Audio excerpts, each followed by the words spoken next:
izin direkam Bu? Udah. Jadi pertanyaan itu ada 8 dan itu mengenai tentang fakultas psikologinya. Boleh disarankan? Boleh. Yang pertama itu visi misi dan jurusan diunggulkan ada atau tidak di fakultas psikologi? Visi misi fakultas psikologi. Kalau visi misinya, saya lupa ini PPT-nya. Intinya kalau secara umum ya, visi misi dibuat dari visi misi Universitas Indonesia, diturunkan ke semua fakultas, termasuk fakultas psikologi. Kalau secara umum sih visi misi kita ingin menjadi fakultas psikologi yang berkontribusi pembentukan kesejahteraan masyarakat tingkat nasional, dunia, gitu ya. Berharapnya sih minimal di level Asia lah ya, kita bisa menjadi universitas ternama, bisa membangun masyarakat yang madani ya, artinya sejahtera ataupun punya ilmu berdasarkan dari keilmuan psikologi yang kuat. Nah, untuk mencapai visi itu maka misinya macam-macam, misalnya menciptakan penelitian-penelitian tentang manusia masyarakat Indonesia ataupun dunia gitu ya. Kemudian juga kita punya pengajaran yang berdasarkan dari keilmuan yang kuat. Kita juga punya kegiatan pengabdian masyarakat untuk mengembangkan masyarakat, dan kita punya kerjasama dengan berbagai pihak institusi baik dalam negeri maupun luar. Itu untuk dalam rangka mencapai visi ke arah sana. Gitu ya. Boleh lanjut ke nomor 2. Ini izin bertanya, bagaimana metode pembelajaran yang digunakan? Lalu apakah termasuk kampus ini termasuk kampus merdeka atau? Kalau dari pertanyaan kampus merdeka atau enggak, kalau kampus MBKM Merdeka Belajar Kampus Merdeka itu penetapannya semua sejak tahun 2020. Jadi di psikologi sendiri sejak tahun 2020 sudah menetapkan kurikulum Merdeka Belajar Kampus Merdeka. Karena di WISDI sejak tahun 2020 ya, itu menetapkannya. Lalu bagaimana apanya? Bagaimana metode pembelajaran yang digunakan? Pembelajarannya banyak. Pada fisiknya kita pelajarannya, kalau kita ada pedagogik, ada andragogik gitu ya, ada ideologik. Sekarang udah lebih ke arah lagi transformasi. Jadi pendidikan orang dewasa ya, artinya orang dewasa itu mungkin bukan lagi harus satu arah, tapi harus berdasarkan dari student, makanya lebih ke arah student learning. Jadi pembelajaran itu dari siswa gitu ya. Jadi berbasisnya tidak lagi satu arah memberikan, tapi diskusi gitu ya, banyak pembelajaran dengan diskusi, buat project, kemudian role play, studi tour, praktek ya, itu kebanyakan. Walaupun juga ada lecturing, ada mengajar juga ya, tapi porsinya lebih banyak yang ke arah proses-proses yang pembelajaran dari mahasiswa. Terima kasih. Untuk pertanyaan keempatnya, Dua-dua.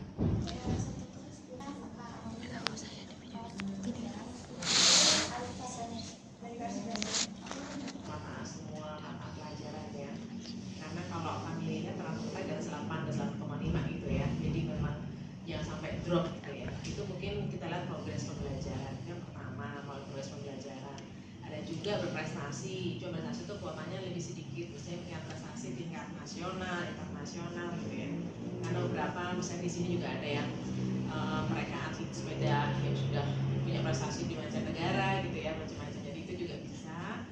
Atau juga kedua melalui tes seleksi bersama tingkat nasional ya, yang sifatnya saya lupa namanya, kalau nggak salah melalui tes computerized. Jadi kalian datang ujian di komputer, dari poin skornya itu akan menunjukkan hasil bisa diterima di fakultas apa. Itu yang berikutnya. Yang terakhir adalah mandiri. Tes mandiri itu diadakan masing-masing universitas. Kalau di UI misalnya kita punya SIMAK namanya. Nah itu penyelenggaranya yang memang itu tes mandiri dari UI ngadain seleksi. Nah kuotanya itu banyak terbesar ya dari proses SMA, dari yang diadakan secara nasional, tes berbasis komputer itu UMPTN, kalau itu UMPTN, SBMPTN, kemudian tes berbasis komputer UTBK ya, kemudian SIMAK, baru prestasi. Itu mungkin jalur masuknya. untuk pertanyaan selanjutnya, untuk mewujudkan visi misi kampus, apa saja yang sudah dilakukan oleh kampus? Visi misi ya, karena mencapai level penguatan ilmu sebagai dasar kemajuan masyarakat madani.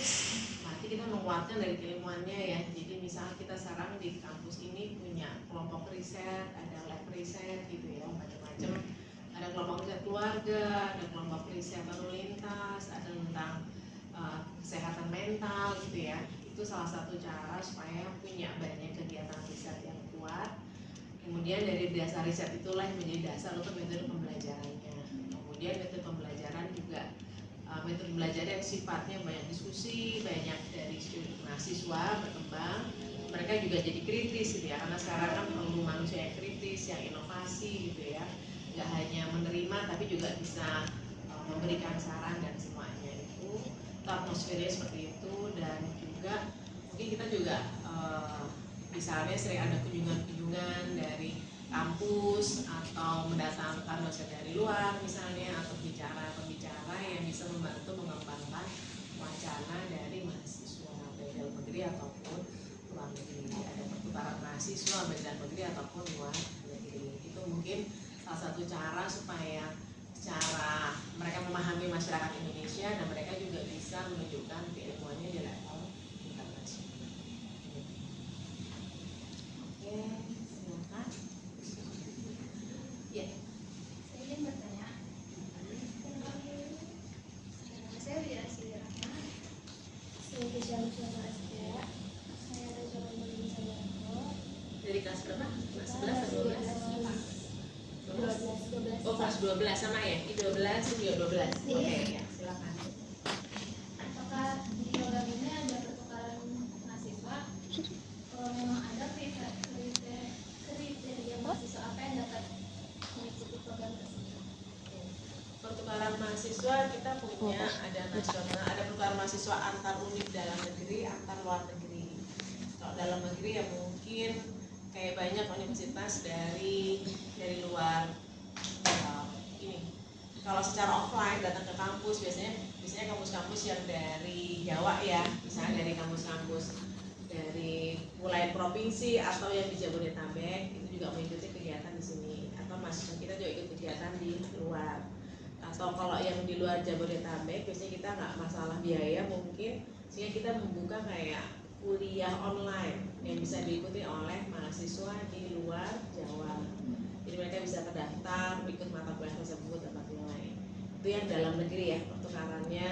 Kalau yang luar negeri pertukarannya namanya kegiatannya kan ISMA ya. Jadi itu satu semester itu satu semester itu 6 bulan. Jadi mereka di luar negeri 6 bulan. Itu juga artinya ke semua negara ya, mulai Amerika, Eropa, Asia gitu. Itu setiap tahun misalnya itu ada kesempatan. Nah seleksinya biasanya berdasarkan utama emang bahasa Inggris ya. Bahasa Inggrisnya harus bagus karena di sana mereka harus mengikuti kelas berbahasa Inggris. Lalu secara nilai IPK, indeks prestasi tiap semester juga harus baik supaya dia yakin dan mampu bisa berangkat. Dan ketiga adalah secara psikologisnya bagus. Karena kalau dianya mungkin nggak biasa mandiri di rumah gitu ya, pergi keluar di sana nggak bisa terbiasa, jadi stres, jadi depres semuanya gitu. Jadi itu juga kita jaga. Makanya untuk semua mahasiswa yang ikut exchange student keluar itu kita punya dosen pembimbing supaya mereka termonitoring. Saya mau bertanya, ada berapa lulusan transfer studi yang ada pada kampus Uni? Terus Ada berapa Pak program studi? transfer studi? Culture. Lulusan transfer studi.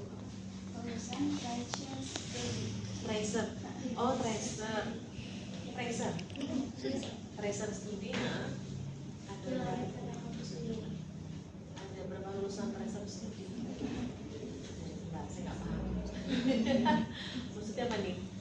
Tracer studi lulusan kita dalam berapa tahun? Dalam 2020. Oh 2023.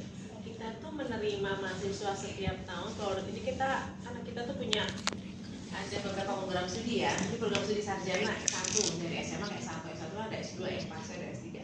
Kalau yang S1 itu satu angkatan, kita untuk angkatan yang kelas reguler itu kita terima 240-an. Kemudian Kemudian kelas internasional kita terima 80, jadi sekitar 320 mahasiswa yang ada. Biasanya kalau lulus setahun itu kita bisa meluluskan sekitar 250 dalam setahun. Ya, biasanya itu ya maksudnya ya.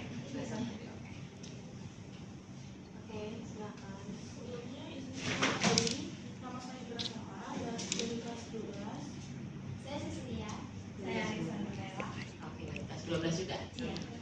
Izin bertanya, apakah Fakultas Psikologi telah menjalin kerjasama dengan perusahaan atau lembaga tertentu?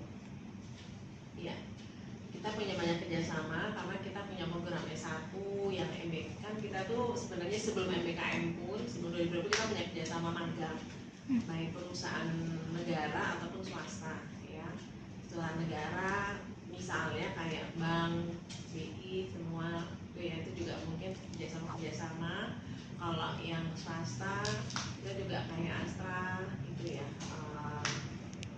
Gojek itu apa sih namanya, Mutu atau apa gitu, juga kita punya beberapa kerjasama sama perusahaan Paragon misalnya. Jadi kita punya banyak kerjasama sih. Pertama untuk kebutuhan mahasiswa S1 kami, sekarang tuh MBKM juga ya.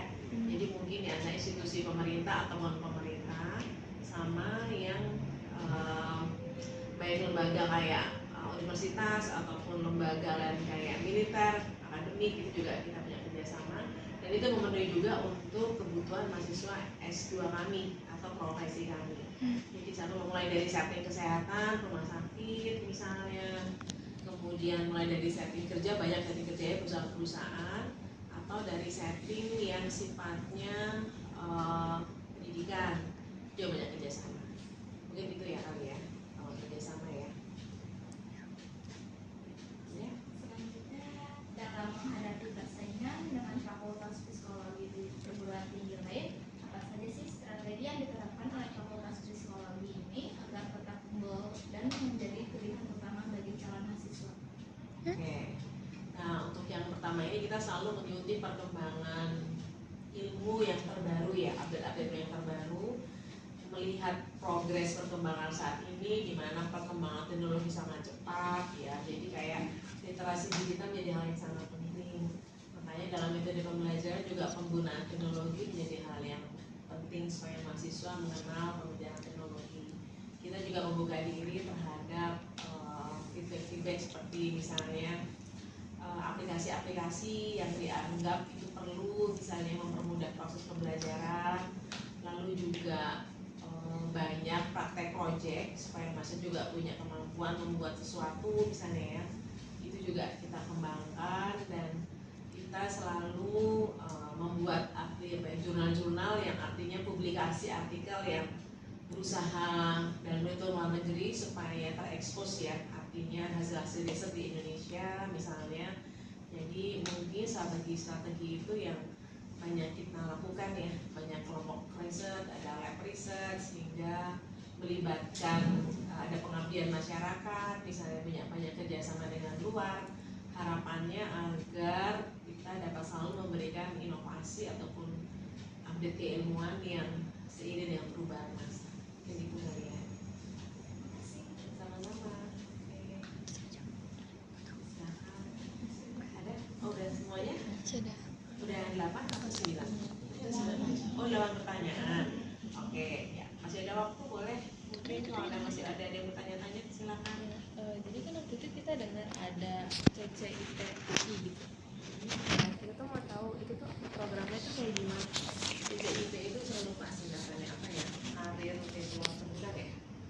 CCIP itu coba sih ada. Soalnya itu banyak singkatan, ada CIL, ada CDI. Kayaknya program pembelajaran, program profesional yang diselenggarakan oleh FTMI, kayaknya banyak yang salah satu yang menetapkan itu adalah Fakultas Teknik ya. Kayaknya gitu deh, CCIP. Sebentar, saya cek dulu. Pembelajaran itu sekarang itu menghargai orang-orang profesional yang bekerja. Jadi misalnya gini, penerimaan mahasiswa secara dari yang mereka bekerja secara profesional. contohnya orang-orang yang sudah bekerja di mungkin bengkel misalnya, mereka sudah tahu betul tentang bagaimana bengkel kendaraan mesin. Jadi ketika mereka masuk universitas mau kuliah atau mau daftar itu diperhitungkan tuh bahwa mereka sudah mampu memiliki keterampilan untuk membersihkan atau memperbaiki mesin gitu ya. Nah itu dianggap dia sudah kalau misalnya kita tuh ada beberapa pelajaran dia sudah memenuhi mata pelajaran gitu. Jadi nggak harus mulai dari nol gitu sistemnya. Jadi mungkin lebih cepat karena itu udah dianggap setara dengan berapa SKS gitu. Itu modelnya seperti itu.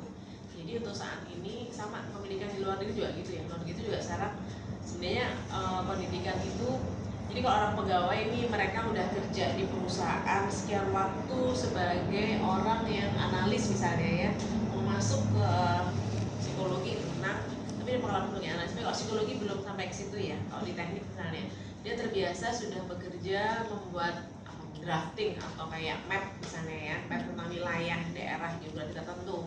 Maksudnya mau ke teknik nih, jadi mereka udah kemampuan di situ. Nah itu diperhitungkan kalau misalnya untuk menjadi seorang misalnya kemampuan sarjana itu harus sekian melalui 10 mata kuliah, dia cukup 6 mata kuliah karena 4 itu ternyata kemampuannya sudah setara dengan pengalaman kerjanya. Jadi kalau kerja itu diperhitungkan dalam proses penilaian untuk mempercepat proses pendidikan gitu ya, nggak harus mulai dari nol.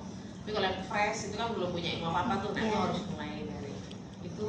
Tahu saya seperti itu modelnya. Sekarang memang lagi pengembangan ke arah sana ya, modelnya ke arah sana. Dunia psikologi. Dunia psikologi.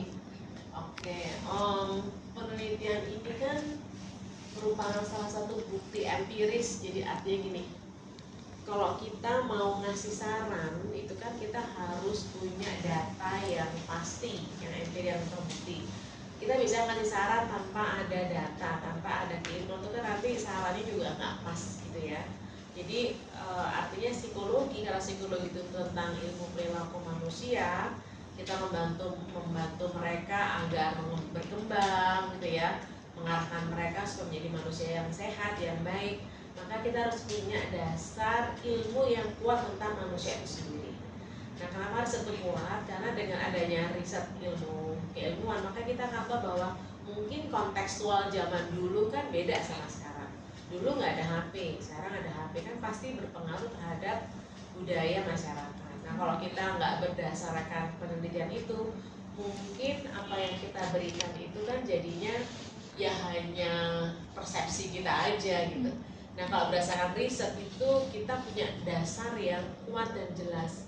Jadi nggak hanya based on dari menurut saya, tapi dari hasil riset ini, misalnya penelitian pada remaja, diketahui bahwa ternyata saat ini remaja melihat yang penting dalam proses komunikasi adalah kemampuan untuk menulis media sosial, bukan lagi kemampuan verbal misalnya ya, hasil penelitian itu.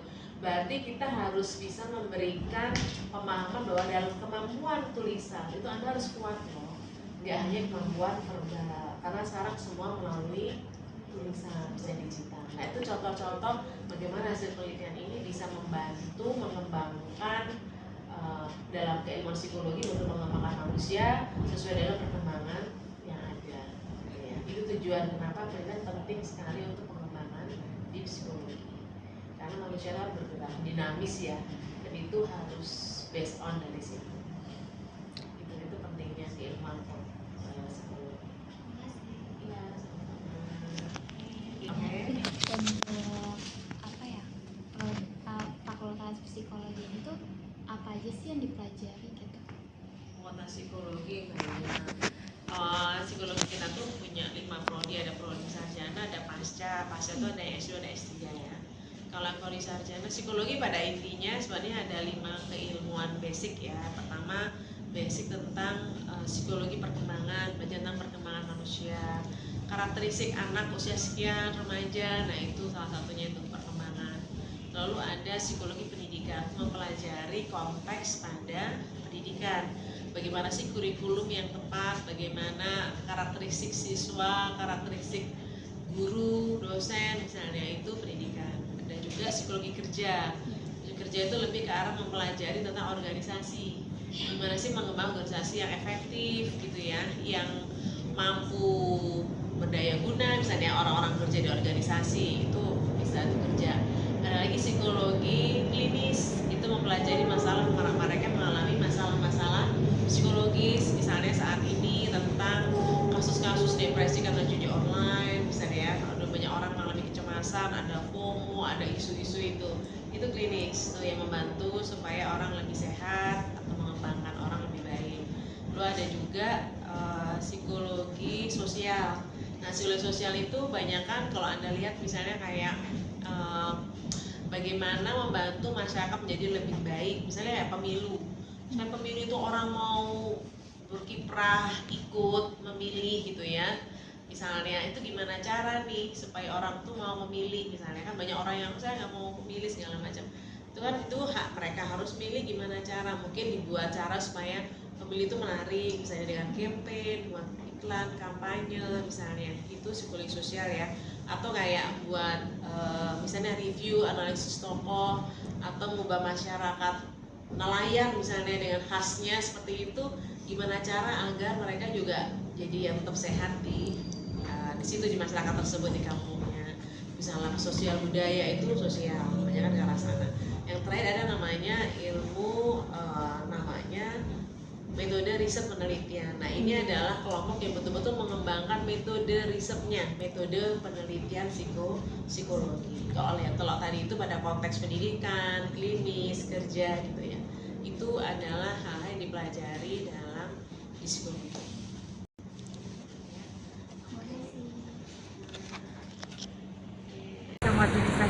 Boy, I hesitate. No, I settle up and then right away I'm telling it back too easily.